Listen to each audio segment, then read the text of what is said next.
তো ভোট অন্যদিকে চলে গেলে দারুণ কিছু হয়ে যাবে। এইখানে এই বার্তাটার মধ্যে দিয়ে সারা বাংলায় একটা আলাদা রিফ্লেকশন করতে চায়। তাই আমি জিজ্ঞেস করছি, আপনারা জিজ্ঞেস করুন, এই আগুনটা জ্বালালো কে? বিজেপি আগুন জ্বালিয়েছে। দেশলাই বাক্সটা পেল কোথা থেকে? প্রশাসন যদি শক্তিশালী হতো দেশলাই বাক্স পেত না।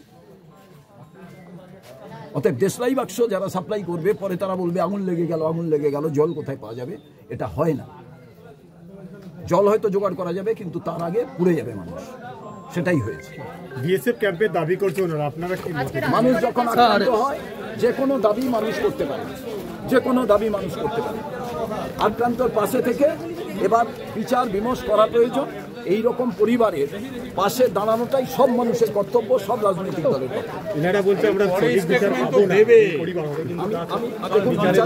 বিচারের কথা আমি বলতে পারবো না। আমাদের সাংসদ, আমাদের দলের নেতারা, এই দলের কর্মীরা ওখানে আছে, তারা ওদের পাশে থাকবে এবং এলাকার মানুষ ওদের পাশে থাকবে, বুঝিয়ে দেবে যে হিন্দু মুসলমান আমরা একসঙ্গে এতদিন ছিলাম। যারা আগুন লাগাতে চেয়েছে, যারা দেশলাই বাক্স সাপ্লাই করেছে, এমনি তো আগুন লাগে না, একটা কাঠি দরকার হয়। ওই কাঠিটা কারা দিল, আগুনটা কারা লাগালো, আপনারা খুঁজে পেয়ে যাবেন। মুখ্যমন্ত্রী 10 লক্ষ টাকা আর্থিক আমি এ ব্যাপারে কিছু বলবো না, আমি কিছু বলবো না, তার কারণ সেটা ওই পরিবারের পুরো একেবারে বিষয়। আমি বলবো মুখ্যমন্ত্রী দরকার হলে ওই পরিবারের দুজনকে চাকরি দিন এবং ছেলে মেয়েদের পড়ার ব্যবস্থা করুক, যাতে একেবারে শেষ পর্যন্ত ওদের সমস্ত পড়াশোনা করে। 10 লক্ষ টাকা কদিন থাকবে? আর আমার বাড়ির লোককে মেরে দিয়ে 10 লক্ষ টাকা দিয়ে দিলেই হয়ে যাবে? পুলিশ ফোন ধরেনি দীর্ঘক্ষণ।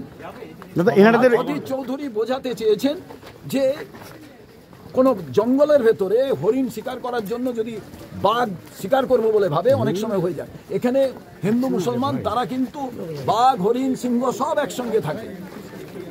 এই জায়গায় যে পরিকল্পিতভাবে গোলমালটা করা হয়েছে, এখানকার সাধারণ মুসলিমরা তারা কিন্তু কেউই ইনভলভ নয়। এই ইনভলভটা কিসে?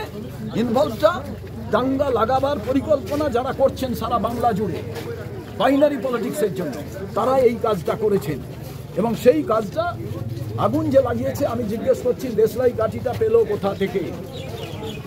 সেটা কেন প্রশাসন দেখলেন না?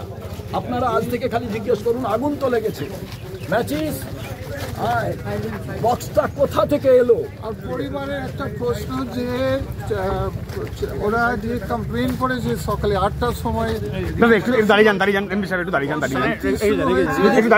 যান না।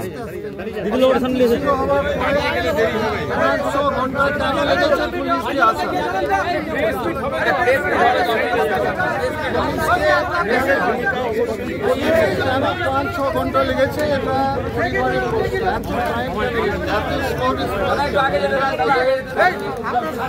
এটা এলাকার সাংসদ হিসেবে আপনি পরিবারটার পাশে কিভাবে থাকছেন?